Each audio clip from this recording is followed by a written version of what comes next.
So లెబారెటరీలో ఏమవుతుంది, మీ అండాలతో మీ partner కణాలని కలపడం జరుగుతుంది. ఈ ప్రొసీజర్నే ఐవీఎఫ్ అంటారు. వీటిని 2 రకాలుగా కలపచ్చు. ఒకటేమో అండాలతో స్పర్మ్స్ ని వదిలేయడం, బెస్ట్ స్పర్మ్ అండాల్లోకి వెళ్ళడం జరుగుతుంది, ఒకటే వెళ్తుంది అనుకోండి. సో అక్కడ నుంచి ఒక 3 to 5 days ఈ ఎంబ్రియోస్ ని అబ్జర్వ్ చేసి ఎలాంటి పిండాలు ఉన్నాయో చూసుకొని బాగున్నవి గర్భసంచిలోకి వేయడం లేదా ఫ్రీజ్ చేయడం జరుగుతుంది. అదే ICSI procedure, intracytoplasmic sperm injection లో ఒక్కొక్క అండంలోకి ఒక్కొక్క కణం వేయడం జరుగుతుంది. అలాంటప్పుడు అయ్యే ఫలదీకరణం సేమ్ ఫలదీకరణమే, కాకపోతే ఇక్సీతో ఎక్కువ ఎగ్స్ ఫలదీకరణం అవుతాయి. అప్పుడు మనకు సెలెక్షన్ ఎక్కువ ఉంటుంది.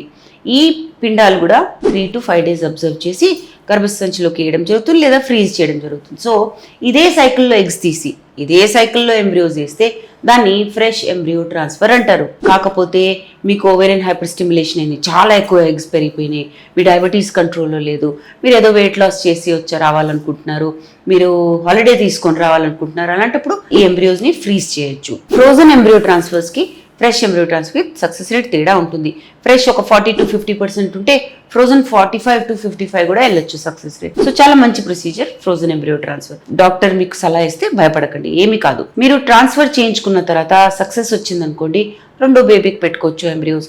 లేదు ఫెయిల్ అయిందనుకోండి, ట్రాన్స్ఫర్ చేశాక ఈ ఎంబ్రియోస్ ఉన్నాయి కదా, మీరు మళ్ళీ ఇంజెక్షన్స్ తీసుకోవాల్సిన అవసరం లేదు, ఉన్న ఫ్రోజన్ ఎంబ్రియోస్ తీసుకొని గర్భసంచిలోకి వేసుకోవచ్చు. సో చాలా మంచి ప్రొసీజర్.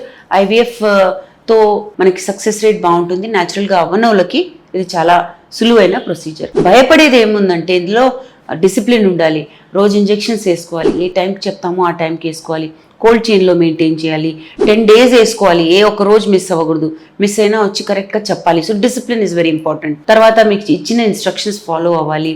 ఎగ్స్ బయటికి తీసిన తర్వాత ఎంబ్రియోస్ తయారయ్యాక ఈ నెల వద్దు నెక్స్ట్ నెల చేద్దామంటే వినాలి. ఎందుకంటే మీరు బహుశా హైపర్ స్టిమ్యులేషన్లో ఉన్నారు, బహుశా మీ ఎండోమెట్రియం బాగాలేదు. సో ఇవన్నీ డాక్టర్ గమనించే చెప్తారు కాబట్టి, మీ సక్సెస్ రేట్ పెంచడానికి చెప్తారు కాబట్టి ఖచ్చితంగా వినండి. సో ఇవి చిన్న భయపడే విషయాలు.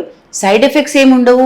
కొంచెం బ్లోటింగ్ అంటే వాచినట్టు, కొంచెం దాహంగా, హెడేక్స్, ఇరిటబిలిటీ ఇవన్నీ ఉంటే అంతకు మించింది ఏముండదు. వీటి గురించి ఇంకా వివరాల కోసం తప్పకుండా జీవా ఫర్టిలిటీ సెంటర్స్కి వచ్చేయండి.